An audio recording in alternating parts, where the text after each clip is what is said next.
Karunanidhi versus Jayalalithaa என்று சுழன்று கொண்டிருந்த தமிழக அரசியல் களத்தில் மூன்றாவதாக வந்த விஜயகாந்த் தனி ஆளுமை செலுத்தியது எப்படி? பள்ளி மாணவராக அப்பாவுக்கு வாக்கு சேகரித்த போதும், இந்திய எதிர்ப்பு போராட்டத்தை முன்னின்று நடத்திய போதும் தொடங்கிய விஜயகாந்தின் அரசியலை தேர்தல் பாதைக்கு இழுத்து வந்த சம்பவம் எது? கோபத்தில் தொடங்கிய கட்சியை அதே கோபத்தால் சீட்டுக்கட்டை போல சரித்துவிட ஜெயலலிதாவை சூளுரைக்க வைத்த சம்பவம் எது? வைகை புயல் இவருக்கு எதிராக வீசியது, மீடியா இவரை காமெடியனாக்கியது. எல்லா மட்டங்களிலும் தாக்குதலை எதிர்கொண்ட கேப்டன் கோட்டை விட்டது எங்கே?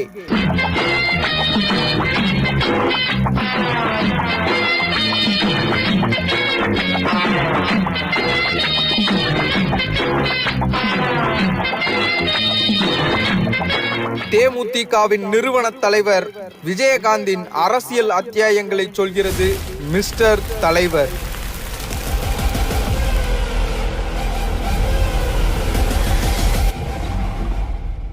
ஆயிரத்தி 1979 ஆண்டு இனிக்கும் இளமை அப்படிங்கிற விஜயகாந்த் நடித்த முதல் திரைப்படம் வெளியான நேரத்திலேயே அவருக்கான ரசிகர் மன்றங்கள் தொடங்கப்பட்டு விட்டது. அதை அவருடைய மற்றொரு நெருங்கிய நண்பரான ராமு வசந்தன் அவர் தான் தொடங்கினார். நண்பர்கள் சேர்ந்து தொடங்கினாங்கனாலும் விஜயகாந்த் அவருடைய பரிபூர்ண ஆதரவு அந்த ரசிகர் மன்றங்களுக்கு இருந்தது.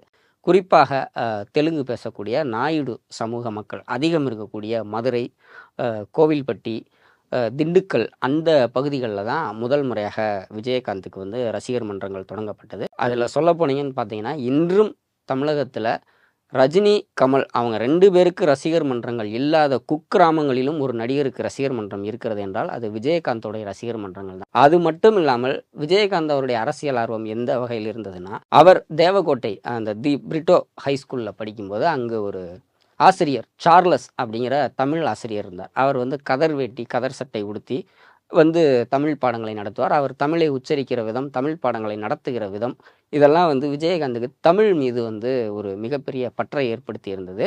அதன் காரணமாக அவர் 1965 ஆண்டு நடைபெற்ற இந்திய எதிர்ப்பு போராட்டத்தில் விஜயகாந்த் கலந்து கொண்டவர்கள் அவருடைய நண்பர்களை ஒன்று திரட்டி அதை முன்னணியில் நின்று நடத்தியவர். மற்றொரு விஷயம் என்னன்னு பார்த்தீங்கன்னா, விஜயகாந்த் அவருடைய தந்தையார் அவர் அழகர் சுவாமி நாயுடு அவர் காங்கிரஸ் கட்சியை சேர்ந்தவர். அவர் கவுன்சிலர் தேர்தலில் தொடர்ந்து போட்டியிடுவதும் அதில் வெற்றி பெறுவதும் தோல்வி பெறுவதுமாக இருந்தவர்.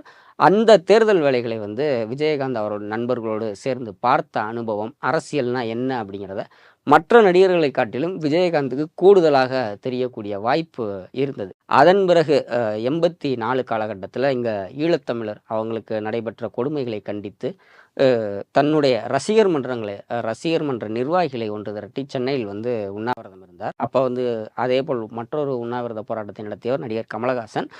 விஜயகாந்துடைய அந்த உண்ணாவிரத போராட்டம் பரவலாக பேசப்பட்டது. அதன் பிறகு என்ன பண்ணார்னா, அந்த ஈழத்திலிருந்து வந்த அகதிகள் அவங்க தாயகம் திரும்புவதற்கு ஒரு 60 பேருக்கு உதவி பண்ணி அது பத்திரிகைகளில் மிகப்பெரிய செய்தியாக வெளிவந்தது. ஈரோடில் ஒரு ஓபி கிளினிக், ஒரு ஆரம்ப சுகாதார நிலையம் மாதிரி ஒரு இலவச மருத்துவமனையை கட்டினார். அதன் பிறகு புதுக்கோட்டையில் கட்டினார், சென்னை சாலிகிராமத்தில் கட்டினார். இது போன்ற செயல்பாடுகள் வரும்போது நீங்கள் அரசியலுக்கு வருவீங்களான்னு கேட்கும்போது அவர் இயல்பாக எனக்கு இப்போ அரசியல் எண்ணம்லாம் இல்லை அப்படின்னு தான் அந்த நேரத்தில் சொல்லிக்கிட்டு இருந்தார். ஆனால் அவருடைய ஒவ்வொரு நகர்வும் அரசியலை ஒட்டித்தான் இருந்தது என்பது யாருக்கும் எந்த சந்தேகமும் இருக்க முடியாது. 91 to 96 காலகட்டத்தில் ஒரு சம்பவம் நடக்குது. அப்போ ஜெயலலிதா அவர்கள் முதலமைச்சர். அந்த நேரத்தில் கலைஞர் அவருக்கு பொன்விழா வருது. அவர் திரைப்படத்துறைக்கு 50 ஆண்டுகள் நிறைவானதையொட்டி ஒரு பொன்விழா நடத்தணும் அப்படின்னு நடிகர்கள்ட்ட பேசுகிறாங்க. ஆனால் யார் அதை ஒருங்கிணைத்து நடத்துவது, யார் தலைமையில் நடத்துவது அப்படிங்கிறதுல தயக்கம். ஏன்னா காரணம், அந்த காலகட்டத்தில் முதலமைச்சர் அவர்கள் ஜெயலலிதா, அப்போ நடந்த ஆட்சியோட ஸ்டைலும் அந்தளவுக்கு இருந்தது.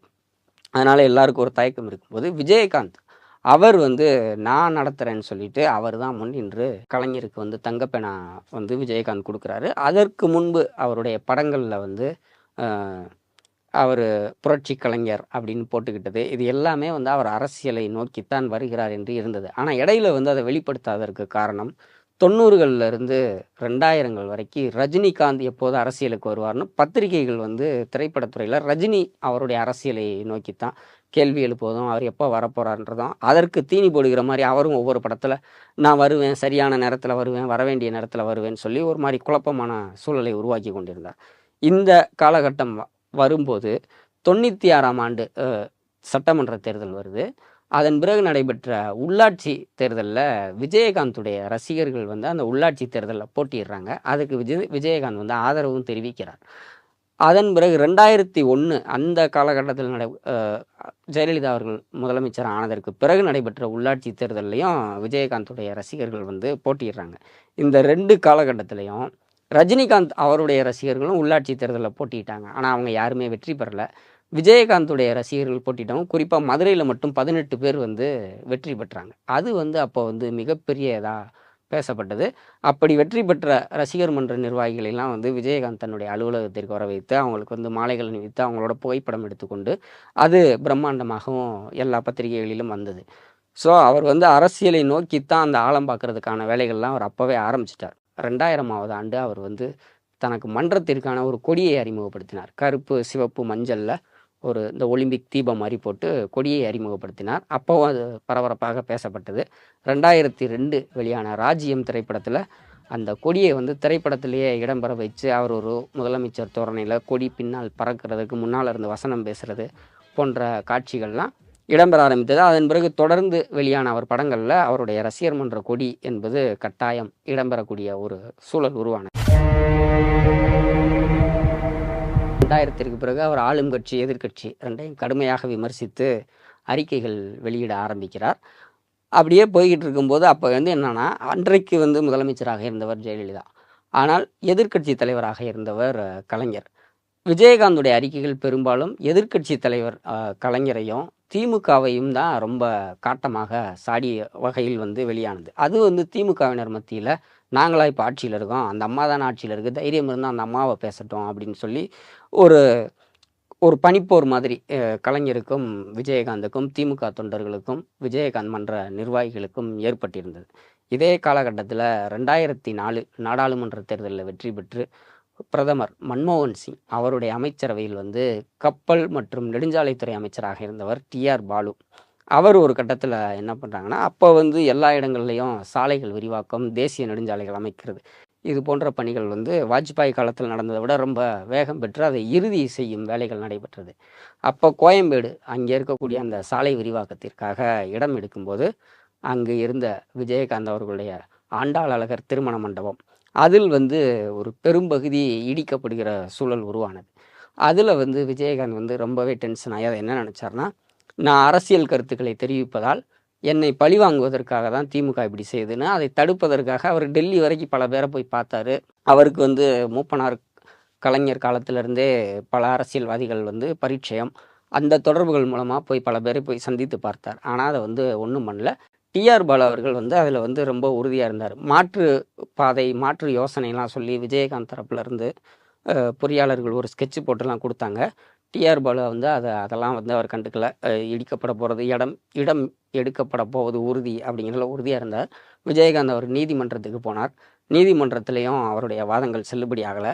கடைசியில் அந்த 1 ஏக்கர் பரப்பளவில் இருந்த திருமண மண்டபத்தில் ஒரு 3 கிரவுண்டு அந்த நிலம் வந்து எடுக்கப்பட்டு அதில் மண்டபம் வந்து இடிக்கப்பட்டது. இதில் ரொம்ப விரக்தியான விஜயகாந்த் வந்து ஒரு கட்டத்தில் இனி நம்மளை காப்பாற்றுவதற்கு நம்ம அரசியலுக்குள் நேரடியாக போனால் மட்டும் ஒரு கட்சி இருந்தால் தான் நம்ம இது பண்ண முடியும். தனி ஒரு நடிகராக இருந்த அறிக்கைகள் வெளியிட்டு ரசிகர் மன்றங்களை வைத்து இந்த அரசியல் ஆட்டத்தை வந்து தாங்கி கொள்ள முடியாதுன்னு முடிவு செய்கிறார்.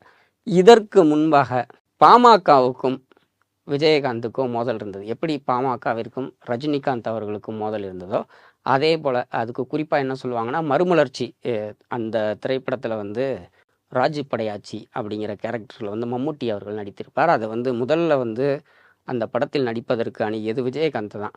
அவர் வந்து இது ஜாதி பேர்லாம் வருது, நான் இதில் நடிக்க மாட்டேன் அப்படின்னு சொல்லிட்டு அதை நிராகரித்து விட்டார்னு சொல்லுவாங்க.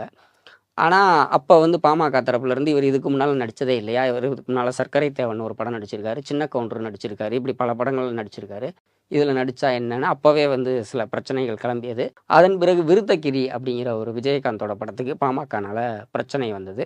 அது ஒரு மோதல் ஒரு பக்கம் போய்கொண்டிருந்தது. இதெல்லாம் இப்படி ஒட்டு மொத்தமாக சேர்ந்து பார்க்கும்போது நாம் ஒரு அரசியல் கட்சி ஆரம்பிக்கிறதை தவிர வேறு வழி இல்லை என்பதும், பல ஆண்டு காலமாக அரசியலுக்கு வருவதற்காக திட்டம் தீட்டியது எல்லாம் ஒன்று சேர்ந்து விஜயகாந்த் வந்து உடனடியாக கட்சி ஆரம்பிக்க வேண்டிய சூழலை ஏற்படுத்தியது. முதல் முறையாக திருவண்ணாமலை அங்கே போய் ரசிகர்களை சந்திக்கிறாரு. சந்தித்து கட்சி ஆரம்பிக்க போவது உறுதி அப்படிங்கிற செய்தியை வந்து தெளிவுபடுத்துகிறார். அதன் பிறகு ஈரோட்டில் ரசிகர் மன்ற நிர்வாகிகளை சந்தித்த விஜயகாந்த் வந்து செப்டம்பர் 14ஆம் தேதி கட்சி ஆரம்பிக்கப்படும், மதுரையில் முதல் மாநாடு நடத்தப்படும்னா அடுத்த ஒரு ஸ்கூப் நியூஸை கொடுத்தாரு. சொன்னபடியே மதுரை திருமங்கலம் அருகில் வந்து ஒரு மிகப்பெரிய ஒரு பிரம்மாண்டமான மாநாடு போல் வந்து தேமுதிகவின் தொடக்க நிகழ்ச்சி அமைந்திருந்தது. நான் 100 பேர் உதவி கேட்டால் நான் 100 பேருக்கு செஞ்சுருக்கேனாங்கிறதெல்லாம் கிடையாது. நான் செஞ்ச உதவி 5 பேருக்காவது போய் சேர்ந்துருக்குது என்ற மனநிம்மதி தான் எனக்கு. இந்த வாதத்தை பார்த்து தான் நான் சொன்னேன், நான் வருவேன். ஏன் வெறி, என் மக்கள்ரா, என் மக்களுக்கு நான் வர்றதுக்கு என்ன. விஜயகாந்த் அவர்கள் கட்சி தொடங்கிய போது அது பெரிய அளவில் சோபிக்காது என்று தான் வந்து திரைத்துறையை சேர்ந்த பலரும், அரசியல் துறையை சேர்ந்த பலரும், பத்திரிகையாளர்களுமே நினைத்தனர். ரஜினி அப்படிங்கிற போது அதற்கு வேற ஒரு வெயிட்டேஜ் கொடுத்தோம், விஜயகாந்த்ன்றது போது அது அந்த அளவுக்கு இருக்காது அப்படிங்கிறதான் பல பேருடைய பரவலான கருத்தாக இருந்தது. ஆனால் அவர் வந்து அந்த கட்சி தொடங்கிய அந்த தொடக்க விழாவே வந்து ஒரு மாநாடு போல் இருந்தது. அது வந்து வழக்கம் போல் வந்து அது கூட்டப்பட்ட கூட்டம் அப்படிலாம் சொன்னாங்க. ஆனால் அதன் பிறகு தொடர்ந்து அந்த கட்சி தொடக்க விழாவை எடுத்து பல இடங்களில் விஜயகாந்தோடைய பொதுக்கூட்டங்களும் மாநாடுகளும் அந்த தேமுதிகவோட மாநாடுகளும் நடத்தப்படும் போது அங்கேயும் வந்து மக்கள் கூட்டம் வந்து அவ்வளோ ஒரு ஆதரவு இருக்குது. அது திமுக அதிமுக 2 கட்சிகளுக்கும் கடும் எரிச்சலையும் ஒரு பக்கம் கிளப்பிக்கிட்டு இருக்கு. ஆனாலும் இது உண்மையாக கூட்டப்பட்ட கூட்டமா, இதற்கு எந்த அளவுக்கு ஆதரவு இருக்குது அப்படிங்கிறத எடை போட்டு பார்ப்பதற்கான வாய்ப்புகள் வந்து எதுவும் வரலை. ஆனால் அது 2006 சட்டமன்ற தேர்தல் மூலமாக வந்தது. அந்த தேர்தலில் வந்து விஜயகாந்த் அவர்கள் வந்து யாரோடையும் கூட்டணியில், மக்களோடும் ஆண்டவனோடும் தான் கூட்டணி. நான் வந்து 2 திராவிட கட்சிகளும் இந்த தமிழகத்தை சீரழித்து விட்டது, நான் 2 பேரோடையும் கூட்டணியில் தனித்து போட்டியிடுவேன் அப்படின்னு சொல்லிட்டு 234 தொகுதிகள்லையும் அவர் வேட்பாளரை அறிவித்தார். அவர் வந்து அந்த பாமகவோட பழைய மோதல் அதெல்லாம் மனசில் வச்சுட்டு சிங்கத்தை வந்து அதோடைய குகையிலேயே சந்திக்கலாம் அப்படின்னு சொல்லிட்டு விருத்தாச்சலத்தில் போட்டியிட்டார். ஆனால் வந்து அப்போ வந்து பரவலாக எதிர்பார்க்கப்பட்டது என்னென்னா, விஜயகாந்த் அவர் சென்னையில் போட்டியிடுவார், அல்லது மதுரையில் போட்டியிடுவார், அல்லது அவருடைய பூர்வீக இடம் குலதெய்வ கோயில் உள்ள திருமங்கலம் அந்த விருதுநகர் பகுதியில் வந்து போட்டியிடுவார், அல்லது கோவில்பட்டி பகுதிகளில் போட்டியிடுவார்னு தான் எதிர்பார்க்கப்பட்டது. யாருமே எதிர்பாராத வகையில் வந்து அவர் விருத்தாச்சலத்தில் போட்டியிட்டார். அது வந்து பாமகவிற்கும் பெரிய அதிர்ச்சி, திமுக அதிமுக அரசியல் பார்வையாளர்கள் எல்லாருக்குமே அதிர்ச்சி. இங்கே எப்படி இவர் ஜெயிப்பாருன்னு தான் பார்த்தாங்க. தேர்தல் முடிவுகள், அந்த 2006 சட்டமன்ற தேர்தல் முடிவுகள் வெளியான போது விஜயகாந்தோட தேமுதிகவுக்கும் ஒரு திருப்பு முனை அமைந்திருந்தது. 233 தொகுதிகளில் தேமுதிக வேட்பாளர்கள் வந்து தோல்வி அடைந்திருந்தாலும் விருத்தாச்சலத்தில் போட்டியிட்ட அந்த கட்சியின் தலைவர் விஜயகாந்த் வந்து வெற்றி பெற்று எம்எல்ஏவாக ஆகியிருந்தார். அதோடு தேமுதிக வாங்கியிருந்த வாக்கு சதவீதம் 8.45% இருந்தது. 8% வாக்குகள் வாங்குவது அப்படிங்கிறது பல ஆண்டு காலமாக ஒரு நூற்றாண்டு கட்சி நடந்த கம்யூனிஸ்ட் கட்சிகளால் தமிழகத்தில் நினைத்து பார்க்க முடியாது. ஒரு 2-3 தசாப்தங்களாக வட மாவட்டங்களில் மிகவும் செல்வாக்குள்ள சமூக மக்களை வைத்து கட்சி நடத்துகிற பாமக தொடாத ஒரு வாக்கு வங்கியின் உயரம், விடுதலை சிறுத்தைகள் தொடாத வாக்கு வங்கியின் உயரம், பல ஆண்டுகளாக கட்சி நடத்தி மிகப்பெரிய பேச்சாளராகவும் டெல்லியில் வந்து இந்தியாவில் இருக்கக்கூடிய எல்லா அரசியல் தலைவர்களையும் ஒரே நாளில் அப்பாயின்மெண்ட் வாங்கி சந்திக்கக்கூடிய ஆற்றல் பொருந்திய வைகோ அவர்களின் மதிமுக வாங்காத வாக்கு சதவீதத்தை விஜயகாந்தின் தேமுதிக வாங்கியிருந்தது ஒரு மிகப்பெரிய ஆச்சரியத்தை ஏற்படுத்தியது. அது போக ஒரு 128 தொகுதிகளில் விஜயகாந்த் வேட்பாளர் வாங்கிய வாக்குகள் தான் வந்து முதலிடம் 2ஆம் இடத்தையே வந்து தலைகீழாக மாற்றி புரட்டி போட்டிருந்தது. ஆனால் சட்டமன்றத்தில் வந்து அவர் தனியாளாக போய் ஒரு பெரிய அளவில் ஜொலிக்க முடியாது, அது தெரியும். அதற்கான வாய்ப்புகளை வந்து ஆளும் கட்சியோ எதிர்கட்சியோ அங்கே இருக்கக்கூடிய சிஸ்டமோ கொடுக்க போகிறதில்ல. விஜயகாந்த் அவர்கள் வந்து அந்த முதல் நாள் சட்டமன்றத்திற்கு வரும்போது அதை பெரிய அளவில் ஹைலைட் பண்ணுறதுக்காக பத்திரிகையாளர்களுக்கு வழக்கமான உபசரிப்புகள்லாம் பண்ணி அதை பெரிய அளவில் இடம்பெற வைத்தாங்க. அதன் பிறகு அவர் சட்டமன்றத்திற்கு வருவதும் தெரியாது, போவதும் தெரியாது, அந்த வகையில் தான் வந்து வருவார். 2009 நாடாளுமன்ற தேர்தல் வருது. அந்த தேர்தலில் விஜயகாந்தை இழுப்பதற்கு காங்கிரஸ் வந்து கொஞ்சம் முயற்சிலாம் பண்ணாங்க. திமுகவை வந்து கழட்டி விட்டுட்டு தேமுதிகவை சேர்த்து நம்ம வந்து தேர்தலை சந்திக்கலாம்னு. திமுகவும் அதை புரிந்து கொண்டு சில காய்களை நகர்த்தி கொண்டிருந்தது. அதில் வந்து விஜயகாந்த் வந்து இந்த முறை நான் தனித்து தான் போட்டியிட போகிறேன், எனக்கு பல இடங்கள்ல இருந்து அழைப்பு வருது, ஆனால் நான் தனியாகவே தேர்தலை சந்திப்பேன் என்று சொல்லி தனியாகவே சந்தித்தார். 40 இடங்களில் போட்டியிட்டு எங்கேயுமே வெற்றி பெறவில்லை. ஆனால் சட்டமன்ற தேர்தலில் 8% வாக்குகளை வாங்கியிருந்தவர். நாடாளுமன்ற தேர்தலில் அவருடைய வாக்கு சதவீதம் 10 to 11% வரை பல இடங்களில் போனது. இனி விஜயகாந்த் ஓட கட்சி தேமுதிக தான் வெற்றி தோல்வியை நிர்ணயிக்கும் கட்சியாக இருக்கும். அந்த இடத்தில் இருந்த பாமக, மதிமுகலாம் பின்னால் போயிட்டாங்க. தேமுதிக பிரதான கட்சியாக வந்தது. அதாவது எப்படி சினிமாவில் ரஜினி, கமல், அதற்கு பிறகு விஜயகாந்த் வந்தாரோ, இங்கே அதே போல் அதிமுக, திமுக, மூன்றாவது தேமுதிக என்ற ஒரு சூழல் உருவானது. 2011 சட்டமன்ற தேர்தல் வந்தபோது விஜயகாந்த் வந்து இந்த முறையும் தனித்து போட்டியிடப் போகிறாரா என்ற கேள்வி வந்து மிக பரவலாக எழுந்தது. அதே நேரத்தில் திமுக, அதிமுக 2 கட்சிகளும் கடந்த தேர்தல்கள் கொடுத்த அனுபவத்தின்படி விஜயகாந்த் நம்ம பக்கம் இருந்தால் அது வெற்றி பெற்று ஆட்சி அமைப்பதற்கு எளிமையாக இருக்கும் அப்படின்னு காய்களை நகர்த்தினாங்க. திமுக தரப்புலேருந்து அழகிரி வந்து மெல்ல நூல் விட்டார். விஜயகாந்த் என்னுடைய நண்பர் தான், அவர்கிட்ட நான் பேசிகிட்டு இருக்கேன் அப்படின்ற மாதிரி சொன்னார். அழகிரி நான் என்ன ஒன்றா கோலியாவில் ஆடினோம், அவர் என் நண்பர்லாம் இல்லை அப்படிங்கிற மாதிரி விஜயகாந்த் அதற்கு முற்றுப்புள்ளி வைத்தார். அதே நேரத்தில் ஜெயலலிதா அவர்களிடம் தொடர்ந்து சந்தித்த அவங்க கட்சியோட அந்த 2ஆம் கட்ட அமைச்சர்கள் ஓ பன்னீர்செல்வம், அன்றைக்கு ஐவரணியில் முக்கியமானவர்களாக இருந்தவர்கள், இவங்கள்லாம் வந்து தொடர்ந்து வந்து தேமுதிக நம்ம பக்கம் வந்தால் நம்ம எளிமையாக வெற்றி பெற்று விடலாம் அப்படிங்கிறத தொடர்ந்து வலியுறுத்திக்கிட்டு இருந்தாங்க. ஜெயலலிதா அவர்களுக்கு நம்பிக்கையான உளவுத்துறை அதிகாரிகள் அவங்களும் வந்து அவங்க தரப்புலேருந்து, குறிப்பாக பின்னால் டிஜிபியாக இருந்த ராமானுஜம் அவர்கள், அவங்கெல்லாம் வந்து விஜயகாந்த் வந்தால் நிச்சயம் நம்ம இந்த தேர்தலில் வெற்றி பெற்று ஆட்சி அமைக்கலாம்னு தான் தொடர்ந்து ரிப்போர்ட் கொடுத்துருந்தாங்க. ஒரு கட்டத்தில் ஜெயலலிதா அவர்களுக்கும் விஜயகாந்தை அழைத்து விடலாம் அப்படிங்கிற எண்ணம் வந்தது. அதை எடுத்து சசிகலா அவர்கள் தான் வந்து பிரேமலதா அவர்களோடு தொடர்பு கொண்டு பேசி எங்களுடைய கட்சியின் 2ஆம் கட்ட தலைவர்கள் வந்து பேசுவாங்க, அது பேச்சுவார்த்தை முடிந்ததற்கு பிறகு நாம் முறைப்படியாக போயஸ் கடனில் சந்தித்து சீட் பேரங்களை இறுதி பண்ணிக்கலான்னு சொல்கிறாங்க. விஜயகாந்த் அவர்களுக்கும் 2 தேர்தலில் தொடர்ந்து தனித்து போட்டி சந்திச்சிட்டாரு. அது வந்து வாக்கு சதவீதமாக இருக்கிறதே தவிர வெற்றியாக வரவில்லை. இந்த முறை சட்டமன்ற தேர்தல் 234 தொகுதிகளையும் சந்திக்கணும். அப்படிங்கிற போது கூட்டணி தான் வைக்க வேண்டிய ஒரு நிர்பந்தம். ஆண்டவனோடும் மக்களோடும் தான் கூட்டணி என்றதற்கு முற்றுப்புள்ளி வைத்து தான் தேர்தல் அன்றைய சூழலை பொறுத்து கூட்டணி வைத்து கொள்வேன் என்ற நிலைக்கு வந்து விஜயகாந்த் அவருடைய தேமுதிக மாறியது. அந்த தேர்தல் பிரச்சாரங்களில் தான் வந்து அந்த தருமபுரி வேட்பாளர் பாஸ்கர் அவரை வந்து பாண்டியன் அவருக்கு வாக்களிங்கன்னு சொல்லும்போது அவர் எழுந்து இல்லை என் பேர் பாஸ்கர் நான் பாண்டியன்லன்னு சொல்லும்போது அவரை கார்லேயே வச்சு அடித்து வேட்பாளரையே தாக்கிய விஜயகாந்த் அப்படின்னு சர்ச்சையெல்லாம் ஆகி அதுக்கு நிறையா மீம்ஸ்லாம் வந்தது. அப்போ அதை வந்து சாதுரியமாக என்ன சொன்னார், என்னுடைய வேட்பாளர் நான் அடிப்பேன், மோதிர கையால் கொட்டு வாங்கினால் அது வந்து நல்லது தான், அதுதான் என்னுடைய வேட்பாளர் வந்து வாங்கினார் அப்படின்னு சொல்லி எளிமையாக முடிச்சிட்டார். இப்படியெல்லாம் இருந்து பல சர்ச்சைகள் இருந்தாலும் தேர்தல் முடிவுகள் வெளியான போது அவங்க போட்டியிட்ட 41 தொகுதிகளில் 29 தொகுதிகளில் வந்து வெற்றி பெற்று 3வது இடத்திற்கு திமுக தள்ளப்பட்டது. பிரதான எதிர்க்கட்சி என்ற அந்தஸ்தை தேமுதிக பெற்றது. பிரதான எதிர்க்கட்சி தலைவர் என்ற அந்தஸ்தை விஜயகாந்த் பெற்றார். ஜெயலலிதாவிற்கு எதிரில் அமர்ந்து அரசியல் செய்யக்கூடிய கருணாநிதி, கலைஞருக்கு பதில் அந்த இடத்துல வந்து விஜயகாந்த் வந்து அந்த தேர்தலில் வந்து அமர்ந்து சட்டமன்றத்தில் அமர்ந்திருந்தார். தேமுதிக எதிர்பார்த்ததை விட மிக சிறப்பாக அந்த தேமுதிக எம்எல்ஏக்கள் சட்டமன்றங்களில் கேள்வி எழுப்புவதும் அரசின் திட்டங்களை விமர்சித்து பேசுவதும் மிக சிறப்பாக செய்தனர். அதில் வந்து 2 பேர் குறிப்பிடத்தகுந்தவர்கள். ஒன்று மாஃபா பாண்டியராஜன், மற்றொருவர் சந்திரகுமார். ஆனால் இந்த 2 பேர் தான் விஜயகாந்துக்கு பிற்காலத்தில் மிகப்பெரிய தலைவலியையும் அவருடைய அரசியலில் வந்து ஒரு வீழ்ச்சியையும் ஏற்படுத்துவதற்கும் காரணமாக அமைந்தார்கள். சட்டமன்ற செயல்பாடுகளை பொறுத்தவரை மாஃபா பாண்டியராஜன் அவருக்கு வந்து அந்த பொருளாதாரத்துறையில் இருக்கிற அந்த அறிவின் காரணமாக அவர் எழுப்பக்கூடிய கேள்விகள் வந்து வேறு மற்ற அமைச்சர்கள் பதில் சொல்லக்கூடிய சூழலில் மிக கஷ்டமான கேள்விகளை தான் அவர் எழுப்புவார்.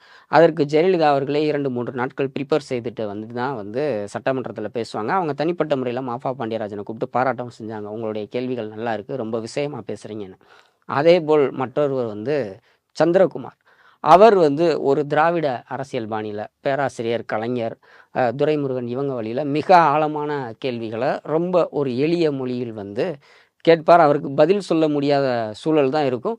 பதில் சொன்னாலும் அதில் குறுக்கு கேள்வி மறு கேள்வி கேட்டு அவர் வந்து ஆளும் கட்சி அமைச்சர்களை வாயடைக்க வைத்தார். இது அன்றைக்கு சபையில் இருந்த இன்றைய முதலமைச்சர் மு க ஸ்டாலினுக்கே ரொம்ப ஒரு ஆச்சரியமாக இருந்தது.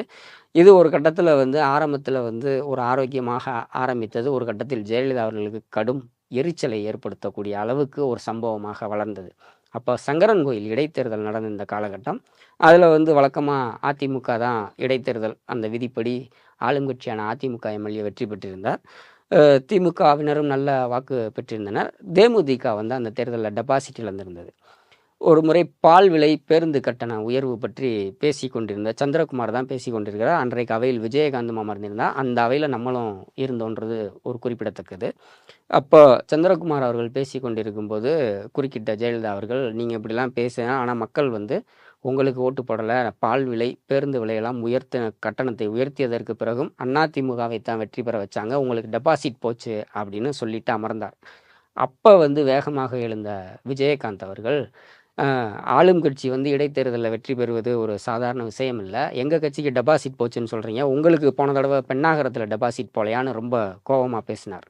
இது வந்து வாக்குவாதமாக மாறும்போது விஜயகாந்த் எழுந்து நின்று பேச முற்படும்போது அதிமுகவோட அமைச்சர்கள், மூத்த அமைச்சர்கள் எல்லாம் விஜயகாந்தை கை காட்டி உட்காருன்னு சொல்கிற மாதிரி சைகை செய்கிறாங்க. அதில் வந்து கடுப்பான விஜயகாந்த் அமைச்சர்களை பார்த்து நாக்க துருத்தி, நீங்கள் உட்காருங்க, இல்லை வா சண்டைக்கு வா அப்படிங்கிற மாதிரி ஒரு தோரணையெல்லாம் இன்னைக்கு பேச ஆரம்பித்தார். அதுவரை வந்து சட்டசபை அழுது வடிந்து கொண்டு இருக்கிற நிகழ்ச்சியினர்களாக தான் போய் கொண்டிருந்தது. மேலே நம்ம கூட இருந்த பத்திரிகையாளர்கள் எல்லா பேரும் ஒரு சுவாரஸ்யம் இல்லாமல் என்ன நடக்குதுன்னு தான் பார்த்துக்கிட்டோம். திடீர்னு இந்த விவகாரம் வந்து ஜெயலலிதா அவர்களுக்கும் விஜயகாந்த் அவர்களுக்கும் காரசாரமான வாக்குவாதம் வர ஆரம்பித்ததற்கு பிறகு காட்சிகளே மொத்தமாக மாறிடுச்சு. அதன் பிறகு சபாநாயகர் வழக்கம் போல் தேமுதிக உறுப்பினர்களை வெளியேற்றினார். வெளியேற்றியதற்கு பிறகு ஜெயலலிதா அவர்கள் வந்து ஒரு ஒரு சின்ன உரையாற்றினாங்க. எங்களால் தான் அவங்க வந்து 29 இடங்களில் ஜெயித்தாங்க, அதிமுகவால் தேமுதிகவிற்கு வரவேண்டிய ஏற்றம் வந்துவிட்டது, இனிமேல் தேமுதிகவிற்கு வீழ்ச்சி மட்டும்தான் அப்படின்னு அன்னைக்கு வந்து ஒரு ரொம்ப ஆத்திரமாக கோபத்தோட ஒரு சபதம் செஞ்சுட்டு போனாங்க. அவங்க என்ன நினச்ச அன்னைக்கு கோபத்தில் பண்ணாங்களா இல்லை உண்மையாகவே பண்ணாங்களான்னு தெரியாது. அந்த இடத்திலிருந்து தேமுதிகவின் வீழ்ச்சியும் விஜயகாந்த் அவர்களுடைய வீழ்ச்சியும் ஆரம்பித்ததுன்னு நிச்சயம் சொல்லலாம். அதன் பிறகு அந்த கட்சிக்கு எழுச்சியே ஏற்படவில்லை, வீழ்ச்சி மட்டும்தான் நடைபெற்றது. இந்த வாக்குவாதங்கள் நடந்து கொண்டிருக்கும் போது அன்றைக்கு அவையில் இருந்த மு க ஸ்டாலின் அவர்களும் துரைமுருகன் அவர்களும் இது எதுலேயும் பங்கெடுத்துக்கல, அவங்க வெளியவும் போகலை, ரொம்ப அமைதியாக நடக்கிற விஷயங்களை எந்த சலனமும் இல்லாமல் ஆச்சரியம் எதையும் காட்டாமல் அமைதியாக பார்த்துக்கிட்டு இருந்தாங்க. ஜெயலலிதா அவர்களும் சபையை விட்டு வெளியேறியதற்கு பிறகு அங்கிருந்த அதிமுக அமைச்சர்கள், குறிப்பாக நத்தம் விஸ்வநாதன், ஓபிஎஸ் அவங்களோட வந்து துரைமுருகனும் ஸ்டாலினும் ரொம்ப சகஜமாக பேசி விஜயகாந்த் பற்றி கமெண்ட் அடித்தாங்க. பார்த்தீங்களா அவர் எப்படி கையை ஓங்கினாருன்னு துரைமுருகன் அவர்கள் நடித்தே காட்டினார். அவங்களுக்குள்ள அந்த ஒற்றுமை இருந்தது. அந்த காட்சி வந்து என்ன நடந்ததுன்னா, அரசியல் களத்தில் விஜயகாந்த் அவர்களையும் தேமுதிக அவர்களையும் வீழ்ச்சி அடைய வைப்பதில் திமுக அதிமுக 2 பேருமே அதன் பிறகு தொடர்ந்து இணைந்து தான் செயல்பட்டாங்கன்னே சொல்ல முடியும். ஜெயலலிதா அவர்கள் வெளிப்படையாக சட்டமன்றத்தில் வந்து இனி தேமுதிகவிற்கு வீழ்ச்சிதான் என்று சொல்லிவிட்டு அவர் சில காரியங்களை செய்தார். முதல்ல வந்து தேமுதிகவில் இருக்கக்கூடிய அந்த அருண் பாண்டியன், நடிகர் அருண் பாண்டியன் எம்எல்ஏவாக இருந்தார், சந்திரகுமார், மாஃபா பாண்டியராஜன் அவங்க உள்ளிட்ட ஒரு 10 எம்எல்ஏக்களை அந்த பக்கம் இருந்து இவங்களுடைய அதிமுக ஆதரவு தேமுதிக எம்எல்ஏக்களாக மாற்றிக்கொண்டார். இப்போ திமுகவை ஒப்பிடும்போது அவங்க 21 எம்எல்ஏக்கள் வைத்திருக்காங்க, இவங்க 19 எம்எல்ஏக்கள் ஆனதுனால பிரதான எதிர்க்கட்சி என்ற அந்தஸ்தை இழந்தாங்க. அதன் பிறகு தேமுதிக உறுப்பினர்கள் அவை நடவடிக்கை சரியில்லைன்னா அவங்கள வந்து தொடர்ந்து சஸ்பெண்ட் பண்ணாங்க. ஒரு கட்டத்தில் வந்து விஜயகாந்த் அவர்களால் சட்டமன்றத்திற்குள்ளேயே நுழைய முடியாத ஒரு சூழல் ஏற்பட்டது. அது நீதிமன்றத்துக்கெல்லாம் வழக்குகள் போய் அவங்களால ஜெயிக்க முடியலை. இதற்கு இடையில் விஜயகாந்த் அவர்கள் எங்கே போயிட்டு பொதுக்கூட்டத்தில் ஜெயலலிதா அவர்களை பற்றிய அதிமுக அவர்களை பற்றிய ஒரு சிறிய வார்த்தை பேசினாலும் உடனடியாக அந்த மாவட்டத்தில் அப்படின்னு சொல்லி ஏறத்தாழ தமிழகத்தில் இருக்கக்கூடிய எல்லா மாவட்டங்களையும் அவர் இது அவதூறு வழக்குகள் போடப்பட்டது. இந்த அவதூறு வழக்குகளை பொறுத்தவரை முதல் நீதிமன்ற விசாரணை அல்லது வந்து முதல் ஆஜர் அப்படின்னு சொல்லுவாங்க, அது கட்டாயம் போயே ஆகணும் யாராக இருந்தாலும். கலைஞர் கூட அந்த மாதிரி அவதூறு வழக்கு தொடர்ந்த போது சென்னை நீதிமன்றத்தில் இருக்கக்கூடிய அந்த ஸ்மால் காஸ் கோர்ட்டு இந்த பக்கம் இருக்கக்கூடிய கட்டடத்திற்கு அவரே வந்து வந்தார். அதுபோல் வந்து விஜயகாந்த் மீதும் தொடரப்பட்டு அவர் தமிழகம் முழுவதும் அலைக்கழிக்கப்பட்டார்.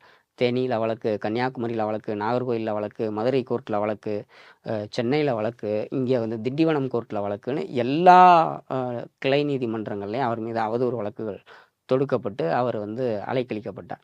ஜெயலலிதா அவர்கள் வெளிப்படையாக சட்டமன்றத்தில் இப்படி அறிவித்து விட்டு செய்தார் என்றால், கலைஞர் அவர்கள் முதலமைச்சராக இருக்கும்போது அவர் சட்டமன்றத்தில் விஜயகாந்த் அவர்களை கண்ணியமாக நடத்தினார். அவர் வந்து வேற வகையில் தன்னுடைய அரசியல் அனுபவத்தை கட்டி விஜயகாந்துக்கு நிறைய குடைச்சல் கொடுத்தார். ஒன்று, திருமண மண்டபம் இடிக்கப்பட்டது.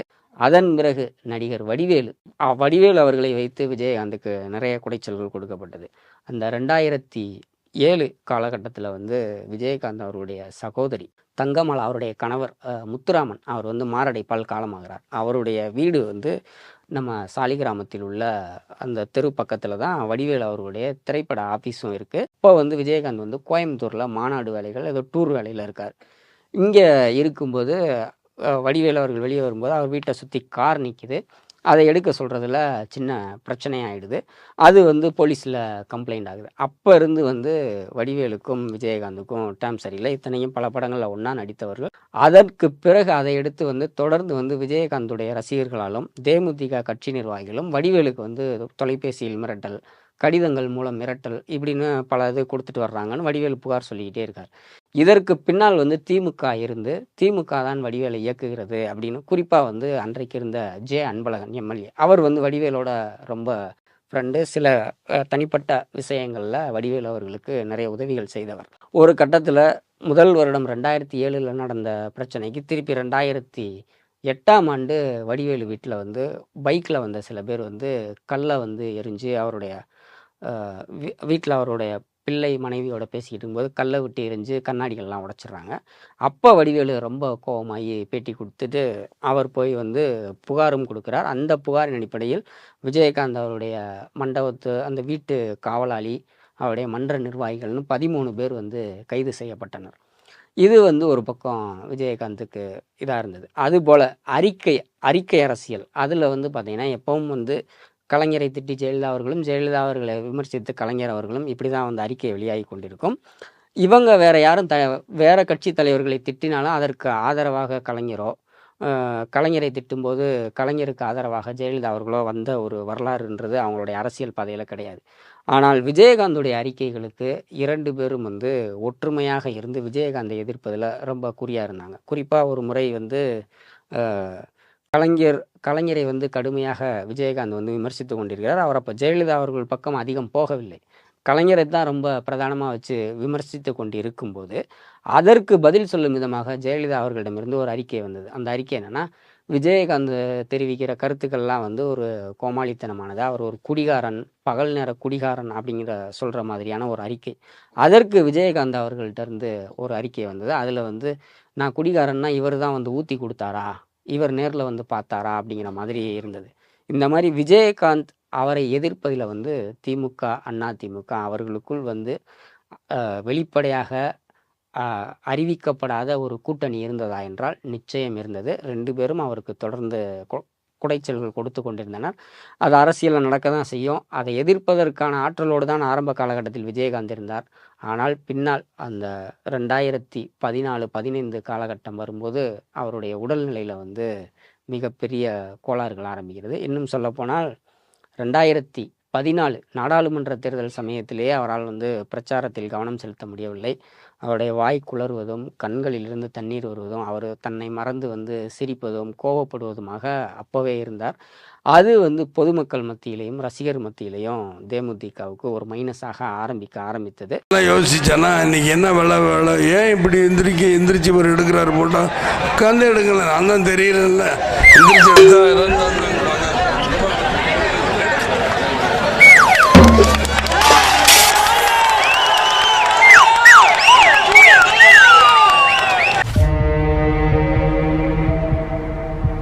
2014 நாடாளுமன்ற தேர்தலில் அந்த பிஜேபியோட பிரதமர் மோடி, பிரகாஷ் ஜவ்டேகர் இவங்கெல்லாம் வந்து பேசியதை அடுத்து வைகோ மூலமாக விஜயகாந்தை வந்து பிஜேபி கூட்டணிக்கே கொண்டு வந்தார்கள். அதில் வந்து தேமுதிகவுக்கு 11 இடங்கள் வரைக்கும் கொடுக்கப்பட்டது. ஆனால் அவங்க எந்த இடமும் ஜெயிக்கலை. பிறகு 2016 சட்டமன்ற தேர்தல். அந்த தேர்தலில் வந்து தேமுதிக வரணும் அப்படிங்கிறது கலைஞருடைய பெரிய விருப்பமாக இருந்தது. ஜெயலலிதா அவர்கள் பக்கம் நிச்சயம் போகமாட்டார். இந்த முறை தேமுதிக நம்மளோட வந்துச்சுன்னா நாம் எளிமையாக ஆட்சி அமைச்சிடலாம் அப்படிங்கிறதுல இருந்தார்.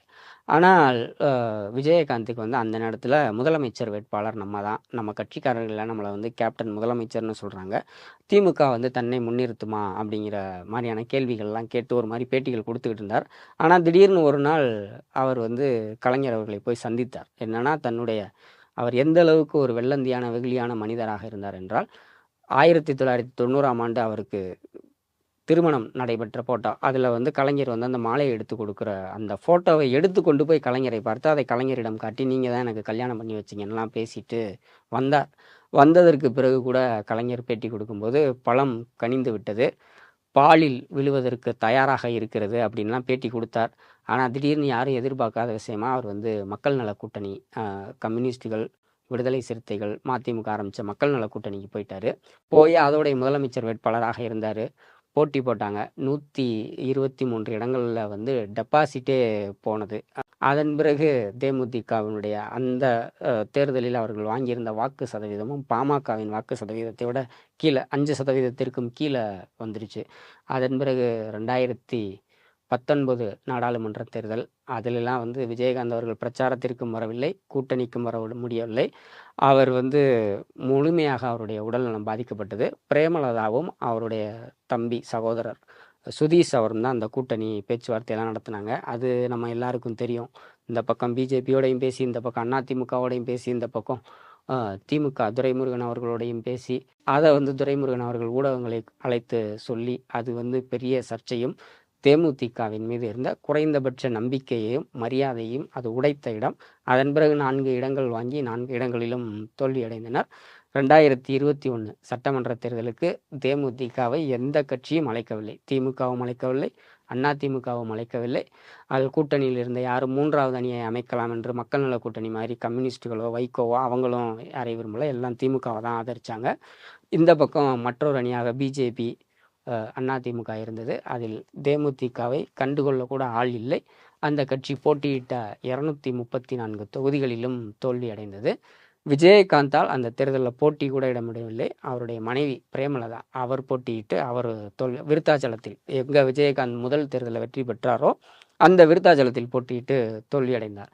ஏறத்தாழ தேமுதிக அவனோட அந்த அரசியல் எழுச்சி அந்த 2011 எதிர்க்கட்சி அந்தஸ்து பெற்றது தான் இப்போ வந்து அவர்களை கூட்டணிக்கு அழைக்கவும் ஆளில்லை. அவர்களால் ஒரு தொகுதியில் கூட வெற்றி அல்ல, டெபாசிட் கூட வாங்க முடியவில்லை என்பது வந்து இன்னைக்கு தேமுதிகவோட நிலை.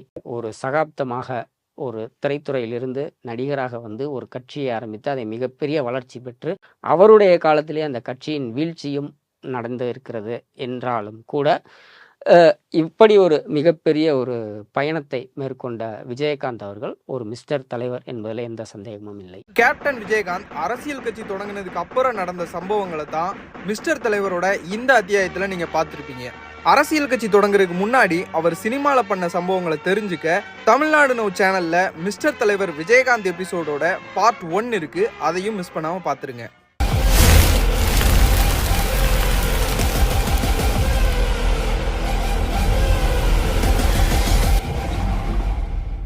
நமக்கு தெரிந்த அரசியல் தலைவர்கள், அரசியல் பிரபலங்கள், அவர்களை பற்றி தெரியாத சுவாரஸ்யமான செய்திகளையும் கதை தொகுப்பையும் பார்ப்பதற்கு இணைந்திருங்கள் தமிழ்நாடு நவ்வுடன். Girls trip, family trip, adventure trip, honeymoon trip, GTயோட உங்க ஹாலிடே சூப்பர் ஸ்பெஷல் தான். GT Holidays, South India's #1 travel brand.